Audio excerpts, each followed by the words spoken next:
बिस्मिल्लाहिर्रहमानिर्रहीम। अस्सलातु वस्सलामु अला अशरफिल अंबियाइ वल मुरसलीन नबीना मुहम्मद व अला आलि अस्हाबी अजमईन, अम्मा बाद। आज का हमारा टॉपिक है ईमान। ये तौहीद सीरीज़ का सेकंड लेसन है और अल्हम्दुलिल्लाह बहुत बेहतरीन टॉपिक है। इंशाल्लाह इसको पढ़ने में और आपको समझाने में मज़ा आएगी। तो हम शेयर करते हैं।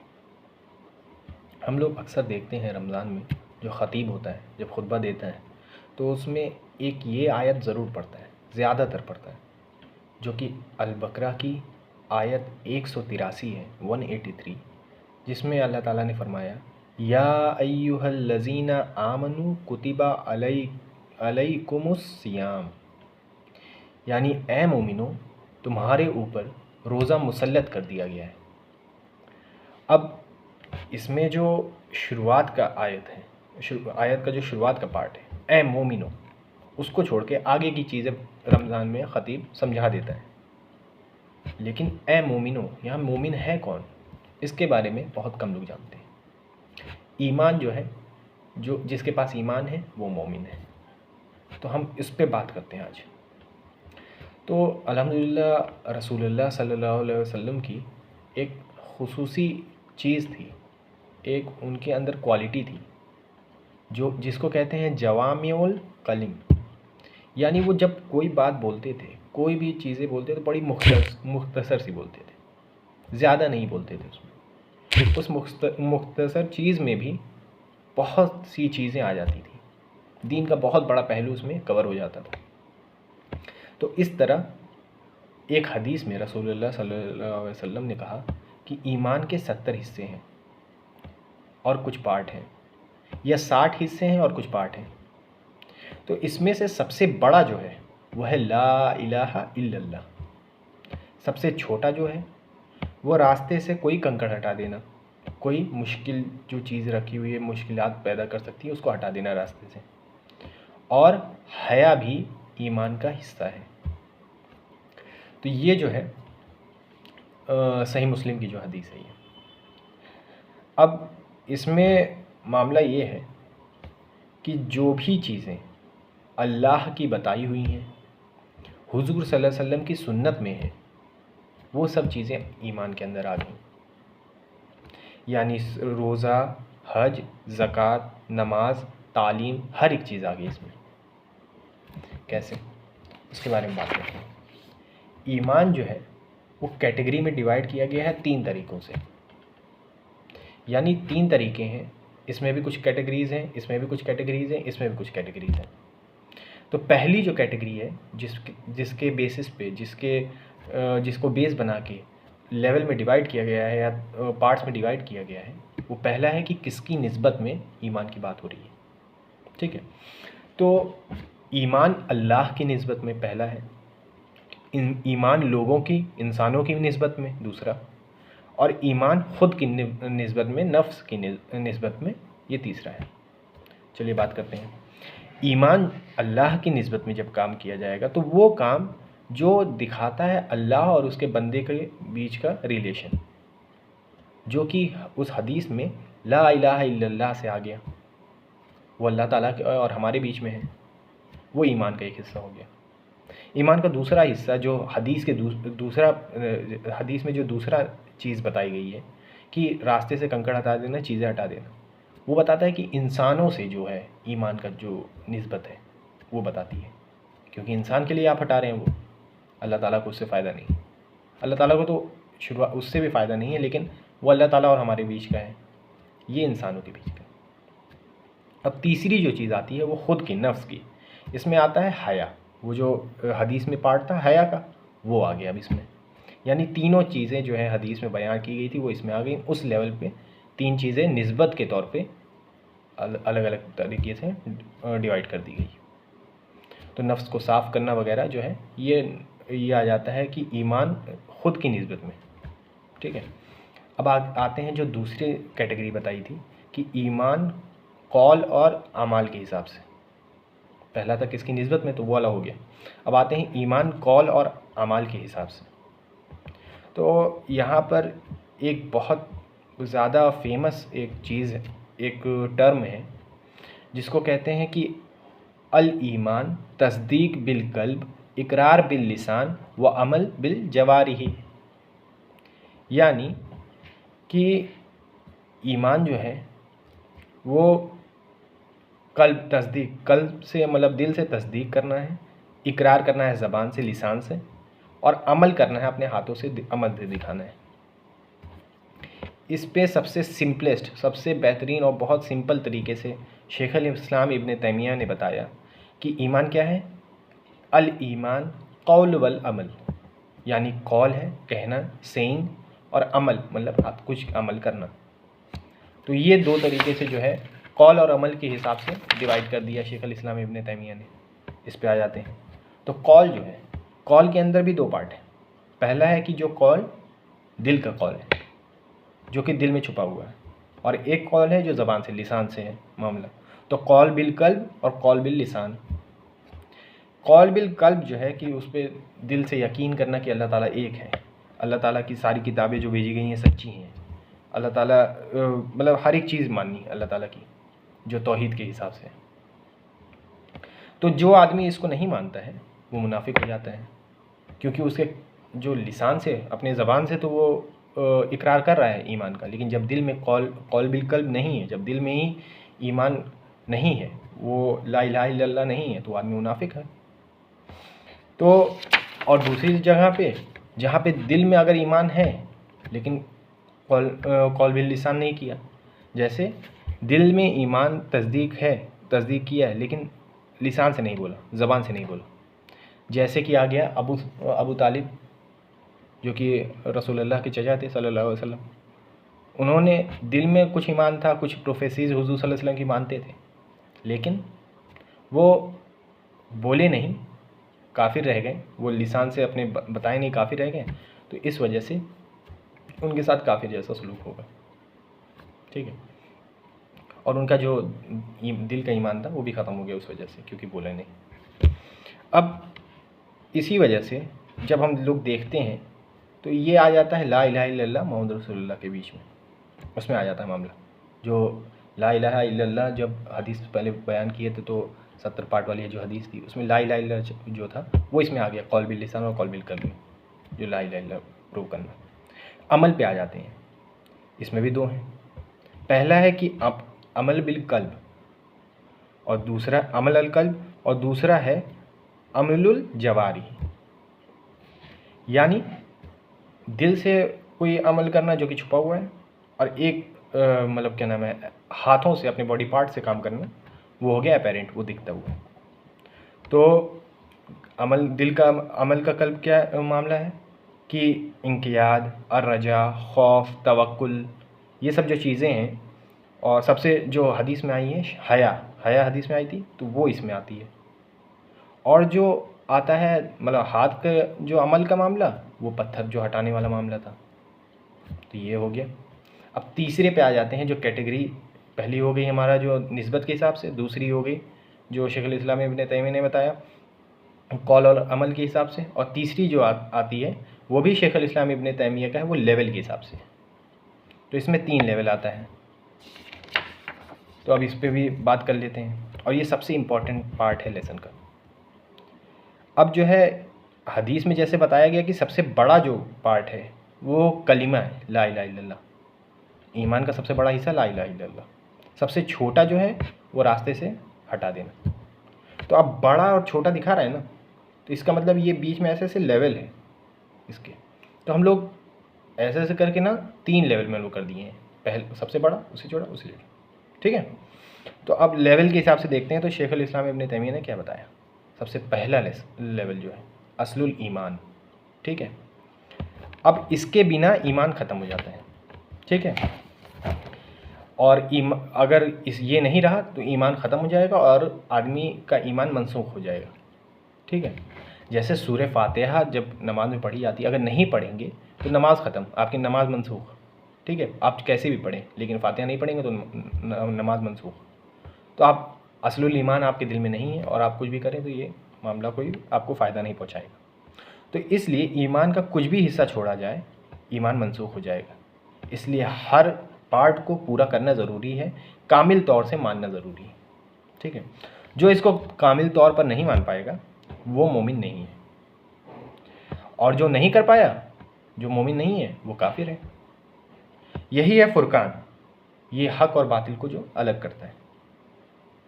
तो कैसे पूरा किया जाए? तो तौहीद को ज़िंदगी में अपने इम्प्लीमेंट कर देना, तौहीद को मानना, समझना और उसको अपने दिलो दिमाग, उस आपका जो हर एक काम वो कर रहे हैं वो तौहीद को सोच के, तौहीद की नीयत से कर रहे हैं, तो ये असलुल ईमान है। और तौहीद को जो मनसूख करने वाली चीज़ें हैं, नवाक़िज़ जो हैं, उनसे आप दूर रहें। तो इस तरीके से आप इसको पूरा कर सकते हैं और आप असलुल ईमान रख सकते हैं, ताकि आप मुसलमान रहें, कम से कम मोमिन रहें। और अगर नहीं रहेंगे, अगर ये असली ईमान आप में नहीं रहा, तो आप काफिर हो जाएंगे। अब आते हैं दूसरे लेवल पे। तो पहला लेवल हो गया, अब दूसरे लेवल पे आते हैं। दूसरा लेवल क्या है? कमालुल ईमान अल वाजिब। इसको अगर छोड़ दिया जाए तो ईमान में ख़राबी आती है, ईमान ख़त्म नहीं होता, इस ईमान में ख़राबी आती है। तो इसमें वो चीज़ें आएंगी जिससे ईमान बढ़ता है या घटता है, मतलब इसमें वो चीज़ें आएंगी जिससे ईमान बढ़ता है, और नहीं किया जाए अगर वो चीज़ें, तो ईमान घटेगा। अब ईमान घटना बढ़ना, कुछ लोग जैसे अहनाफ के नज़दीक इसको ईमान घटना बढ़ना कहीं कहीं नहीं कहते हैं, बल्कि कहते हैं कि ताज़ा होना और मतलब उस हिसाब से पुराना होना। ठीक है। तो कोई भी लैंग्वेज इस्तेमाल की जाए, हम लोग यहाँ पे इस्तेमाल करते हैं बढ़ना घटना, क्योंकि जो अहनाफ कहते हैं कि बढ़ता घटता नहीं है, वो असलुल ईमान की बात हो रही थी। ठीक है। अब यहाँ पे इसको कैसे पूरा करें कि वाजिबात, जो आपकी वाजिब चीज़ें हैं उनको पूरा करिए और हराम काम को छोड़ दीजिए। तो इससे अगर हराम काम को करते रहेंगे तो ईमान में ख़राबी आएगी आपके। आप वाजिब चीज़ों को पूरा नहीं करेंगे, वितर नहीं पढ़ेंगे और बाकी चीज़ें जो वाजिब हैं वो नहीं करेंगे, तो आपके ईमान में ख़राबी आएगी। ठीक है। तो इस वजह से वाजिबात को कंप्लीट करना और हराम काम को छोड़ देना, तो आप कमालुल ईमान अल वाजिब में भी आ जाएंगे। अब आते हैं सबसे आखिरी, जो कि पहला हो गया, दूसरा हो गया, अब तीसरे पे आते हैं, कमालुल ईमान अल मुस्तहब। यानी जो जब इसको किया जाए तो ईमान बढ़ेगा, लेकिन अगर नहीं किया जाए तो ईमान घटेगा नहीं, कमी नहीं आएगी ईमान में। तो इसको क्या, इसमें क्या आता है और इसको कैसे पूरा करना रहता है कि सुन्नत पे अमल करना, जो सुन्नत हुज़ूर सल्लल्लाहु अलैहि वसल्लम की बताया। अब लोग कहते हैं ना कि ये चीज़ सुन्नत, अरे ये सुन्नत है, नहीं करो करो कोई दिक्कत नहीं है, वो वाली बात है। वो ये है कि सुन्नत अमल करना और मकरू चीज़ें छोड़ना। अब लोग कहेंगे कि अरे यार ये काम कर दिया आदमी तो मकरू है, इतना घबराने की ज़रूरत नहीं है, मकरू चीज़ है लेकिन नहीं करना चाहिए, लेकिन मकरू कोई मसला नहीं। तो ये वाला वो है कमालुल ईमान अल मुस्तहब, तो वो मकरू चीज़ों को छोड़ना। और वो हराम वाली चीज़ें छोड़नी थी तो मकरू तहरीमी भी उसी में आ जाता है, क्योंकि जो मकरू उस लेवल तक पहुंच जाता है उसका सब्सटेंशियल प्रूफ आपको कुरान और सुन्नत में नहीं मिलता है, लेकिन वो हराम के दर्जे का होता है तो वो उसमें आ जाएगा। लेकिन बाकी जो तंज़ीही वगैरह है वो सब इसमें आता है। ठीक है। अब बात करते हैं आगे, हम लोग लेवल ईमान, तीनों जो लेवल थी ईमान के उसके बारे में बात कर लिए। ठीक है। अब मोमिन की जो कैटेगरीज हैं उसके बारे में बात कर लेते हैं। ईमान की तो कैटेगरी पढ़ लिए, अब मोमिन की कैटेगरी पढ़ते हैं। तो एक आयत है सूरह फातिर आयत नंबर 32 की, कि अल्लाह ताला फरमाते हैं कि हमने उनमें से अपने मतलब बंदों में से कुछ वारिसीन चुने हैं इस किताब के लिए। उनमें से कुछ वो हैं जो ख़ुद पे जुल्म करते हैं, कुछ वो हैं जो इनके दरमियान हैं, यानी पहला वाला जो जुल्म करते हैं उसके दरमियान, और एक और आएगा तो उसके दरमियान का मामला है, और कुछ जो वो हैं जो बेहतरीन अमल में सबसे आगे हैं। तो बेहतरीन अमल में सबसे आगे, और कुछ जुल्म करते हैं ख़ुद पे, और एक दरमियान वाला मामला है। तो तीन ऐसे पार्ट में डिवाइड हो गए। तो जब ये अल्लाह ताला ये तीन ग्रुप को बता रहे थे तो इब्ने अब्बास रज़ी अल्लाह अन्हु ने कहा कि ये जो है, ये ग्रुप जो है वो मोमिनीन का ग्रुप है, यानी ये तीनों मोमिनीन हैं लेकिन अलग अलग ग्रुप के हैं। तो पहला जो है जो ख़ुद पे जुल्म करता है वो कौन है, कि जो असलुल ईमान को तो कंप्लीट करेगा लेकिन कमालुल ईमान अल वाजिब को मतलब ख़राब करेगा, और कमालुल ईमान अल मुस्तहब को अधूरा छोड़ देगा, वो हो गया। तो असलुल ईमान में क्या था कि मतलब तौहीद है दिल में, कमालुल ईमान अल वाजिब यानी वाजिबात चीज़ों को छोड़ रहा है, हराम को कहीं कहीं कंप्लीट नहीं, हराम चीज़ें कहीं कहीं कर दे रहा है, और मुस्तहब चीज़ें तो छोड़ ही दिया है। तो ये होते हैं जो खुद पे जुल्म कर रहे हैं। ठीक है। फिर दूसरे जो मोमिनीन का ग्रुप है वो दरमियान वाला है कि ये असलुल ईमान भी कर रहे हैं और कमालुल अल वाजिब भी कर रहे हैं, यानी हराम चीज़ों से बचे हुए हैं और ईमान का पुख्ता इनके दिल में यकीन है, तो तौहीद भी है, तो असलुल ईमान भी है। और कमालुल ईमान अल वाजिब यानी वो चीज़ें छोड़ दे रहे हैं, जो हराम चीज़ें हैं वो छोड़ दे रहे हैं और वाजिबात को पूरा कर रहे हैं, जो वाजिब चीज़ें हैं उनको पूरा कर रहे हैं। लेकिन छोड़ क्या रहे हैं यहाँ पे, सिर्फ जो छोड़ना नहीं चाहिए वो है कमालुल ईमान अल मुस्तहब, जो तीसरा वहाँ पे तीसरा कैटेगरी थी। तो उसका असलुल ईमान जो है वो कंप्लीट है, वो साउंड है, सही है, कंपलसरी चीज़ें सब कर रहा है, हराम चीज़ें छोड़ दे रहा है, तो वो मॉडरेट है, वो अपने आप पे जुल्म नहीं कर रहा है। अब जो सबसे आगे हैं, सबसे बेहतरीन अमल करने में सबसे आगे हैं, उनके बारे में बात होगी कि वो असलुल ईमान भी कंप्लीट कर रहे हैं, कमालुल ईमान अल वाजिब भी उनका छूट नहीं रहा है, लेकिन उसके साथ मुस्तहब चीज़ें भी कंप्लीट कर दे रहे हैं, सुन्नत पे अमल भी कर रहे हैं और मकरूह को एकदम छोड़ दिए हैं। तो इनमें असलुल ईमान इनका पूरा कंप्लीट है। कमालुल अल वाजिब, वाजिबात चीज़ें कंप्लीट हैं, हराम चीज़ें छोड़ रहे हैं, मकरूह भी चीज़ें छोड़ दे रहे हैं, तो इनका जो ईमान है परफेक्ट है। तो बात यहाँ निकल के ये आई कि असलुल ईमान जो है मिनिमम चीज़ है। अगर किसी में असलुल ईमान नहीं रहा, वो मिनिमम चीज़ जो मोमिन के अंदर होनी चाहिए, वो ईमान का जो सबसे कमतर हिस्सा है कि दिल में यकीन होना चाहिए कम से कम ला इलाहा इल्लल्लाह, अगर वो नहीं रहा तो आदमी मुसलमान ही नहीं है, मोमिन क्या मुसलमान ही नहीं है। तो आदमी अगर वो नहीं रहा तो वो काफिर हो जाएगा, जाहिर सी बात है। अगर कलिमा तय्यबा पे ही आपको यकीन नहीं है तो आप काफिर हुए ना। अब शेख अली अल खुदैर हफिज़ुल्लाह जब एक्सप्लेन करते हैं जब मोमिन के बारे में, तो वो क्या कहते हैं कि मोमिन वो है जो तौहीद के साथ आए, तौहीद को इम्प्लीमेंट करे और उसके साथ कोई नवाकिज़ ना लेकर आए। अब ये क्या है कि आना तौहीद लेकर और उसके साथ नवाकिज़ ना लेकर आना, इसको चलिए समझाते हैं। इसको पहली बात तो कंप्लीट जब किया जाता है तो ये है कि तौहीद का आपकी ज़िंदगी में पूरा एक प्रूफ दिया जा रहा है, आप एकदम यकीन से मानते हैं कि अल्लाह ताला एक है, अल्लाह ताला की तौहीद के ऊपर यकीन करते हैं, तौहीद के हर एस्पेक्ट पे, हर एक पार्ट पे यकीन करते हैं। अब आगे आते हैं कैसे इसके साथ नवाकिज़ लेकर आना ख़राबी है। अब समझते हैं इसको नमाज के तौर पे। आदमी एक नमाज़ पढ़ रहा है, आदमी उसमें नमाज के जो सारे अरकान हैं वो पूरे कर रहा है, जो फ़राइज़ हैं, जो सुन्नत है, सुन्नत भी कर रहा है, फ़राइज़ भी कर रहा है, लेकिन उसमें आदमी की जो है हवा निकल गई या फिर कुछ ऐसा हो गया या फिर सो गया उसी में खड़े खड़े, तो आदमी का वज़ू टूट गया। अगर वज़ू टूट गया इसका मतलब उसके नमाज के जो नवाकिज़ थे वो आ गए भी उसमें साथ में, तो नमाज आई साथ में लेकिन उसके साथ नवाकिज़ आ गए, तो नवाकिज़ आ गया तो नमाज को ख़त्म कर दिया वो। तो जैसे ही नवाकिज़ आदमी लाया वो उसकी नमाज ख़त्म हो गई। वैसे ही तौहीद अगर आदमी ला रहा है तो उसके साथ अगर शिर्क भी कर रहा है, उसके साथ अगर कोई ऐसे नवाकिज़ ला रहा है जो तौहीद को ख़त्म कर देंगे, तो आपकी तौहीद ख़त्म हो जाएगी। ठीक है, ये तरीका है। और उस आदमी को आप मोमिन नहीं कहेंगे, उस आदमी को आप मुसलमान नहीं कहेंगे जिसके तौहीद के साथ ही शिर्क आ रहा है। दोनों कॉन्ट्राडिक्टरी चीज़ें हैं ना, एक साथ नहीं आ सकती, लेकिन कुछ लोग क्लेम करते हैं कि आती है। अब क्यों, इम्पॉर्टेंस क्या है ईमान के लेवल को समझने की, ये बहुत ज़रूरी चीज़ है। अब हम समझते हैं इसमें, तो कुछ एग्जांपल हम इसमें देखते हैं कि इल्म हासिल करने में क्यों ज़रूरी है कि लेवल समझा जाए ईमान का, इल्म हासिल करने में। अब इल्म यहाँ सबकी बात हो रही है कि आदमी जो है प्रायोरिटी समझनी चाहिए आदमियों को कि असलुल ईमान सबसे बड़ी प्रायोरिटी है इल्म में, उसको पढ़ना ज़रूरी है।